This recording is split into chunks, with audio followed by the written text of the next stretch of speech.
Hello, क्या आप भी सोचते हैं दैट आपको आज इन्वेस्टमेंट स्टार्ट करना चाहिए? क्या आपको भी किसी ने कहा है कि you should start saving money and you should start investing money in mutual funds, in SIPs? I say stop doing it. Do not do it. Never do it. Specially अगर आप अपने 20s में हैं तो बिल्कुल भी मत करिएगा। जो कंपनीज, जो लोग आपको ये बोल रहे हैं, the earlier you start investing, the earlier you start saving money, the better you are, I will prove that wrong. मैं आज उसको आपके सामने गलत प्रूव करूंगा। कैसे? बात करेंगे हम उस बारे में। बट समझने की जरूरत है कि हमें पैसे बचाने की जरूरत नहीं, हमें पैसे बचाना सीखने की जरूरत नहीं, जरूरत है हमें पैसे कमाने सीखने, जरूरत है हम पैसा कैसे कमाएं वो सीखने की। अगर हम पैसा कमाना सीख जाते हैं, हमें पैसे बचाने की जरूरत शायद कभी पड़े ही ना।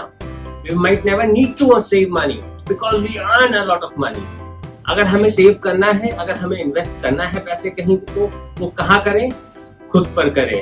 अगर आप 20s में है, 22, 24, 25, 30, whatever age you are in, अगर आपको पैसे खर्च करना है, अगर आपको इन्वेस्ट करना है, सिर्फ एक जगह है जहां आप इन्वेस्ट कर सकते हो, और वो है आप खुद।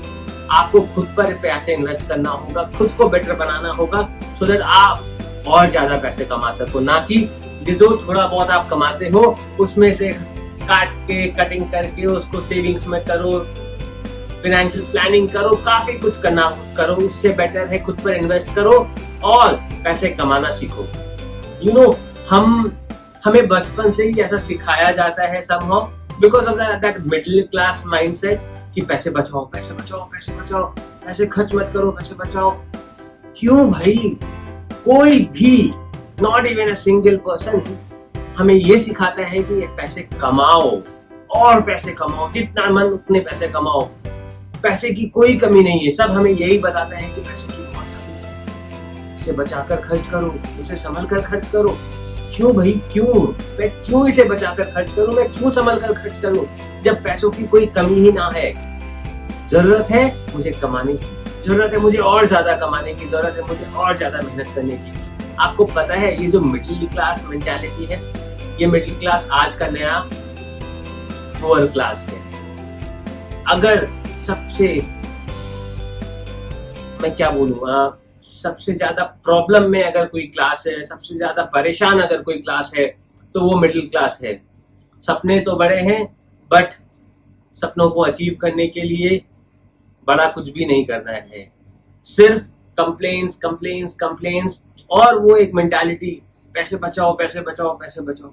इससे निकलना है हमें। हमारे चारों तरफ ऐसे लोग हैं, हमें इससे बाहर निकलना है और हमें पैसे कमाने पर फोकस करना है। इन्वेस्टमेंट करना है तो खुद पर इन्वेस्टमेंट करना है, ना कि किसी और कंपनी पे या किसी और फंड मैनेजर पे, किसी और SIP या म्यूचुअल फंड पे।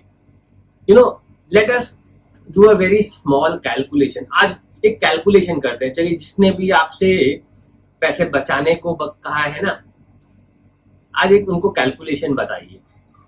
लेट्स से कि मैं 30 साल का हूं और मैं 5,000 रुपए महीने बचाने की शुरुआत करता हूँ ना। मैं 5,000 बचाने की शुरुआत करता हूँ, मेरी फैमिली भी है, तो जो काट वाट के सब जगह खर्च करने के बाद मेरी सैलरी से जो एक छोटा सा अमाउंट बचता है 5,000 रुपए, मैं उसे बचाना स्टार्ट करता हूँ। एक SIP या एक म्यूचुअल फंड या कहीं पे भी एक डिसेंट से जगह पे इन्वेस्ट करता हूँ जहाँ पे ज्यादा रिस्क ना हो ना। वो 5,000 हर साल, हर महीने, अबाउट 20 सालों तक अगर मैं इन्वेस्ट करता हूँ।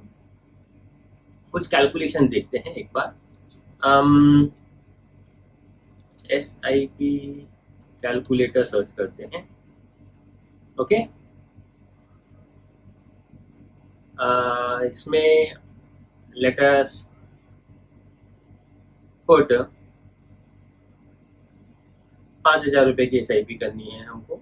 Expected rate of return considering कि हमें बिल्कुल ही ज्यादा रिस्क नहीं लेना है, 10% का रिटर्न रेट रखते हैं, 20 साल का इन्वेस्टमेंट रखते हैं। मैं कंसिडर करता हूं कि हम 30 इयर्स के एज पे स्टार्ट कर रहे हैं एंड बाय 50 इयर्स हम इसको क्लोज कर देंगे, because that will be close to my retirement as.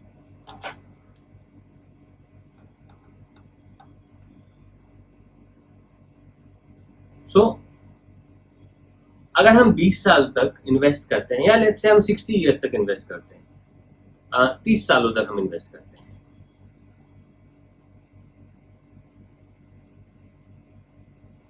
तो अगर हम 30 सालों तक 5,000 रुपये महीने इन्वेस्ट करते हैं, तो 10% के हिसाब से हमारा फ्यूचर वैल्यू होगा अबाउट 1 करोड़। आफ्टर 30 ईयर्स जो मुझे मिलेगा वो होगा अबाउट 1 करोड़। नो 1 करोड़ का वैल्यू अपने समझ, if you try to understand उस समय क्या होगा, तो वो कैलकुलेट करते हैं। नाउ एट 60 ईयर्स मैं रिटायर्ड होऊंगा, मेरी वाइफ होगी, मान लेते हैं मेरे जो बच्चे होंगे वो सेल्फ डिपेंडेंट हो चुके होंगे एंड वो अपना अपना कमा रहे होंगे। नो, मैं, मेरी वाइफ, अभी हमारे पास ओनली एक कमाई का सोर्स है, दैट इज वो जो हमने SIP करा था। 1 करोड़ रुपए का इनकम था वहां से आना हमारा। नो, 1 करोड़ मेरे बैंक अकाउंट में है। मैं अभी इसमें डिवैल्यूएशन नहीं कर रहा हूँ, बिकॉज 30 साल के बाद 1 करोड़ का वैल्यू क्या होगा वो आप भी समझ सकते हैं। चलिए 1 करोड़ ही मानते हैं अभी।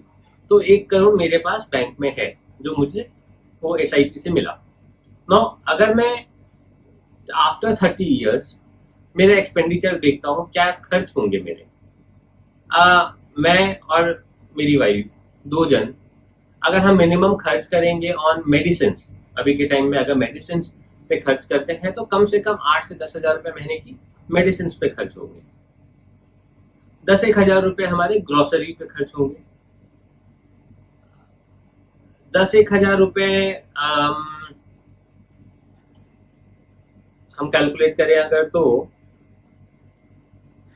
Electricity bill, telephone bill, gas bill, इस तरह की चीजों पे खर्चे होंगे।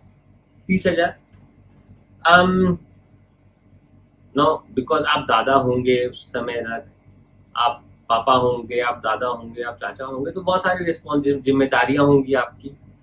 तो मान लेते हैं हर साल करीब करीब 2 से 2.5 लाख रुपए आपके उस चीज में खर्च होने वाले हैं। तो 20,000 रुपये महीने के खर्च है, प्लस कुछ और एक्स्ट्रा खर्च मान लेते हैं 5 से 10,000 रुपये महीने का खर्च है। तो 50 से 60,000 रुपये महीने आप खर्च करेंगे, बिल्कुल कम, कोई एक्स्ट्रा ऑर्डिनरी एक्सपेंस की बात नहीं कर रहा हूँ मैं, एक नॉर्मल एक्सपेंडिचर की बात कर रहा हूँ कि आप 50 से 60,000 रुपये महीने एक रिटायर्ड लाइफ में भी खर्च कर रहे होंगे उस समय। तो 50 या 60,000 रुपये को अगर मैं 12 से मल्टीप्लाई करूँ तो 7,20,000 हुए। तो उस 7,20,000 को मेरे पास 1 करोड़ बैंक में है, तो 7,20,000 मल्टीप्लाइड बाय कितने साल, 10, 11, 12, 13 साल। तो 72, 73 तक आते आते मेरे पैसे खत्म। अब बताइए कहाँ गया आपका सेविंग प्लान। सो इसलिए बोलता हूं, फोकस नहीं करना है टू सेव, फोकस करना है ऑन इन्वेस्टमेंट। इन्वेस्टमेंट कहाँ, खुद पर। और इसीलिए कहता हूं to change your money mindset, stop saving money, start investing money, start investing money in yourself. आपके आसपास के लोग हैं वो हमेशा आपको बोलेंगे बेटा घर खरीद लो, बेटा घर खरीद लो, उसके बाद उसके EMI देते रहो, फिर बच्चों की पढ़ाई पे खर्च करते रहो, एक हो गया फिर दूसरे के पढ़ाई पे खर्च करो, दूसरे के बाद तीसरे पे, फिर खुद की बीमारी पे, दूसरे की बीमारी पे, और आप एक ऐसे जाल में चले जाते हो जहां पे कि आपकी जिंदगी वो पेचेक टू पेचेक रह जाती है। आप सिर्फ EMIs और बिल्स पेमेंट ही करते रह जाते हो और उसके बाहर आप सोच ही नहीं पाते हो। आपकी जिंदगी एकदम प्लान हो जाती है। हाँ, लाख रुपए सैलरी आएगी, लाख रुपए में से 20,000 मेरे सेविंग्स में चले जाएंगे, 10,000 वहां जाएगा, 10,000 वहां जाएगा, एंड खत्म। EMI पेमेंट करना होगा, 25 साल का मैंने घर का लोन लिया था उसका EMI पेमेंट करना होगा, और वी आर डन, जिंदगी खत्म। बॉस, ये देखने के लिए नहीं है हम, बहुत कुछ है हमारे पास, बहुत कुछ है हमारे पास देखने के लिए। तो क्यों रुके हम, क्यों इतना छोटा सोचें? जब हम शुरुआत कर रहे हैं अपनी जिंदगी की, हम क्यों इतना छोटा सोचें? हमें इस सोच को बदलना होगा, हमें इस सेविंग माइंडसेट को बदलना होगा, हमें आना होगा पॉजिटिव माइंडसेट पे, हमें आना होगा खुद पर इन्वेस्ट करने वाले माइंडसेट पे और पैसे कमाने वाले माइंडसेट पे, ना कि पैसे बचाने वाले माइंडसेट पे। अगर आप पैसे कमाना स्टार्ट कर देते हो और आप इतनी क्वांटिटी में पैसे कमाते हो कि आप ऑटोमेटिकली आपके सारे एक्सपेंडिचर्स के बाद वो पैसे, बाकी के पैसे जाएंगे कहाँ? कहीं ना कहीं इन्वेस्ट ही होंगे। आप रियल एस्टेट खरीदोगे, आप गोल्ड खरीदोगे, आप कुछ भी खरीदोगे। बट अगर आप पैसे कमाने पे फोकस करते हो तो सेविंग अपने आप हो जाएगी। बट अगर आप सेविंग पे फोकस करोगे तो पैसे कमाना शायद बहुत डिफिकल्ट होगा। इसीलिए चेंज योर माइंडसेट, चेंज पैसों के अराउंड का माइंडसेट और फोकस करिए खुद पर इन्वेस्ट करने का, खुद के लिए इन्वेस्ट करने के लिए, और पैसे कमाने पर फोकस करना है। अपने को सेविंग्स पे फोकस नहीं करना है। हाँ, मैं ये नहीं कहता सेविंग्स एक खराब चीज है, but do not focus on saving, let saving happen automatically. पैसे कमाने के रास्ते में सेविंग्स होने दीजिए, इन्वेस्टमेंट होने दीजिए। Let that be in your plan, but not that be the only plan. Saving should not be the only plan, the plan should be to earn. Savings automatically हो जाएगी। सो मेरे साथ स्टार्ट करिए, अपने सेविंग्स का plan बना, अपने investment earning का प्लान बनाइए, savings will be taken care of. I hope मैं आपको कुछ समझा पाया हूँ। अगर हाँ तो कमेंट्स में मुझे जरूर बताइए और लाइक एंड सब्सक्राइब करिए हमारे चैनल को, सो दैट हम आपको कंटिन्यूअसली इस तरह की कुछ मजेदार बातें बताते रहें। Have a great day.